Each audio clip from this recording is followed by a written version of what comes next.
silakan masuk Melisa. Silakan duduk ya. Makasih Bu. Oke, bagaimana kabar kamu hari ini Melisa?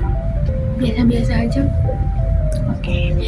Nah, di sesi konseling kita hari ini, Ibu menyampaikan kita ngobrolnya santai aja ya Melisa. Nah, di sini Ibu mau menyampaikan juga apa yang kita bahas di tempat ini itu tidak akan terdengar di luar dari kita berdua, dari antara Ibu dan dengan Melisa. Di sini Ibu akan membimbing kamu, mungkin akan membantu kamu juga, dan tidak akan menilai kamu ataupun menjudge kamu. Oke Melisa? Baik. Oke Melisa, di sini apa yang membuat kamu ingin bertemu sama Ibu hari ini? Saya mau cerita Bu. Oke, boleh. Saya merasa saya punya permasalahan dalam pertemanan Bu. Saya susah punya teman di sini Bu. Saya menganggap diri saya berbeda dari mereka karena ekonomi keluarga saya yang kurang baik, dan saya merasa mereka mengasingkan diri saya Bu. Oke, berarti di sini Ibu bisa tangkap dari cerita Melisa kalau Melisa ini malu ya, nggak bisa diterima sama teman-teman Melisa karena ekonomi keluarga begitu. Betul Bu. Nah, di sini Ibu juga mau tanya, jadi kalau sebelum Melisa mendekati teman Melisa, apakah memang Melisa sudah punya pikiran bakal ditolak sama mereka? Iya Bu, karena saya menganggap diri saya udah beda dari mereka. Nah, oke. Sebelum itu, Ibu ada sedikit seperti suatu kolom ya. Nah, di sini ada kolom, ada 3 kolom. Di sini kolom yang pertama itu adanya pikiran negatif. Nah, kemudian di kolom kedua ini ada bukti, dan di kolom ketiga ini pikiran baru atau pikiran positif.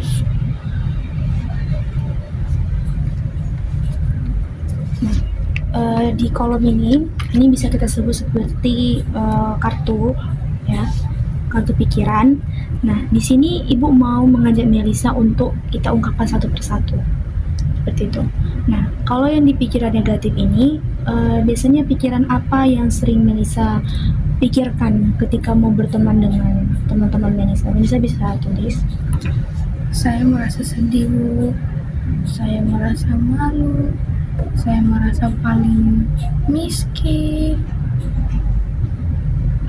dikucilkan, dan gak dianggap Bu, karena gak bisa ngikuti barang-barang mewah mereka dan gak bisa ikut nongkrong-nongkrong kegiatan mereka Bu. Oke, berarti di pikiran negatif ini kamu sudah merasa minder sama mereka ya. Nah, di kolom kedua ini ada bukti. Nah, sekarang Ibu mau ngajak Melisa, apakah pikiran itu punya bukti yang benar kalau memang akan selalu menganggap kamu seperti itu? Melisa bisa tulis? Tidak. Kalau tulis tidak ada, boleh. Boleh. Saya rasa tidak ada Bu. Saya cuma hanya takut, hanya cemas, dan kecemasan itu yang buat saya jadi menghindar dari mereka Bu. Oke, di sini kita bisa lihat bahwa ini tidak ada bukti dari pikiran-pikiran kamu yang negatif ya. Nah, ini bisa dikatakan juga seperti kekhawatiran kamu saja, dan kamu memang sudah merasa pesimis, tidak diterima oleh teman-teman kamu. Nah, oke. Untuk pikiran yang ketiga, di sini ada pikiran yang baru atau bisa kita katakan dengan pikiran positif. Nah, coba di kolom ketiga ini, misalnya kita buat pikiran yang seperti Melisa dapat pantas berteman dan pertemanan itu tidak ditentukan oleh ekonomi. Melisa bisa tulis? Oke.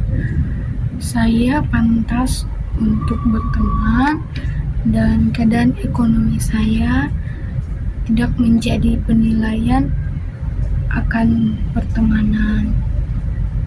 Saya layak untuk siapapun. Oke, jadi kamu sudah mengisi 3 kolom ini ya, Melisa. Nah, di sini bisa kita lihat secara bersama-sama 3 kolom ini, kartu pikiran ini, mulai dari pikiran yang negatif. Ketika kamu berpikir negatif, perasaan apa yang muncul? Tadi saya merasa sedih Bu, malu, merasa paling miskin, merasa dikucilkan, minder gitulah Bu. Nah, kalau misalnya perasaan itu sudah mulai ada, biasanya kamu akan melakukan apa? Biasanya saya memilih untuk diam, mengurung diri, dan menghindari mereka, Bu.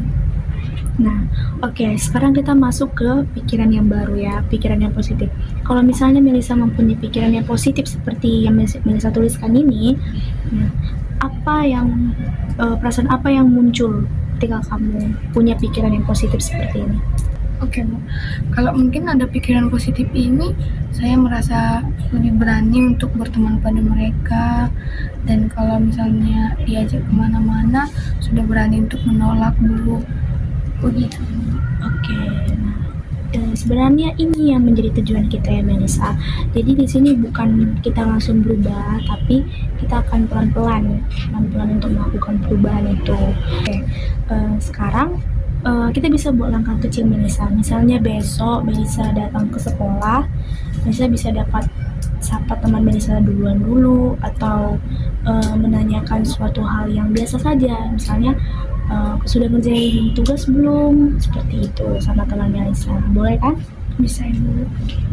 Nah, jadi kamu bisa bawa kartu pikiran ini ya.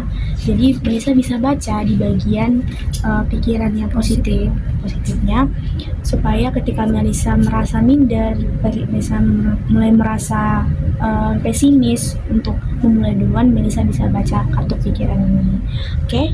Nah, di sini juga ibu bisa kasih kamu arahan ya, misalnya kayak sebelum tidur atau sebelum berangkat sekolah, kamu bisa kasih afirmasi positif sama diri kamu sendiri. Misalnya kamu bisa bilang sama diri Melisa sendiri kayak saya pantas untuk berteman, dan pertemanan itu bukan dinilai dari suatu ekonomi, seperti itu. Boleh Melisa? Bisa, Ibu. Oke. Baik, terima kasih ya Melisa sebelumnya sudah mau bertemu dengan Ibu, sudah mau menceritakan apa yang menjadi permasalahan Melisa. Semoga apa yang kita bahas saat ini itu bisa bermanfaat untuk Melisa. Mungkin untuk kedepannya Melisa bisa punya waktu lagi untuk kita bisa lihat perkembangan Melisa seperti apa. Bisa, Ibu. Oke, terima kasih ya Melisa. Terima kasih kembali, Bu. Permisi ya, Ibu. Ya.